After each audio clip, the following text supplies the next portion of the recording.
அண்ணா பல்கலைக்கழக பாலியல் வன்கொடுமை சம்பவம் தொடர்பாக தமிழக வெற்றிக் கழக தலைவர் இன்று தமிழக ஆளுநரை நேரில் சந்தித்திருப்பது பெரும் பரபரப்பையும் அதிர்ச்சியும் ஏற்படுத்தியுள்ளது. இந்த சந்திப்பின் போது தமிழ்நாட்டில் சட்டம் ஒழுங்கை பாதுகாக்க வேண்டும், அனைத்து இடங்களிலும் பெண்களுக்கான பாதுகாப்பை உறுதி செய்ய ஆளுநரிடம் விஜய் கோரிக்கை வைத்துள்ளார்.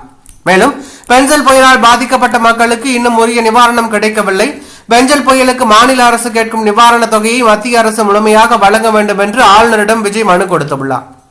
இதனிடையில் விசிக துணை பொதுச் செயலாளர் வன்னியரசு ஆளுநரை விஜய் சந்திப்பதை கடுமையாக விமர்சனம் செய்துள்ளார். அதில் ஆளுநரை சந்தித்து முறையிடுவதை சாட்டை புகழ் அண்ணாமலை மற்றும் பாஜக ஆதரவாளர்களை வைத்துதான் டெல்லி பாஜக அரசியல் செய்வது வழக்கம்.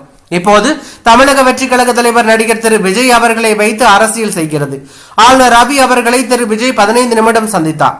ஊடகவியலாளர்களை கண்டு கையசைத்தார். ஆனால் ஊடகத்தினருக்கு பேட்டி கொடுக்காமலேயே சென்று விட்டார். இதற்கு பெயர்தான் எலைட் அரசியல் என்று வன்னியரசு விமர்சனம் செய்துள்ளது பரபரப்பையும் அதிர்ச்சியும் ஏற்படுத்தி உள்ளது.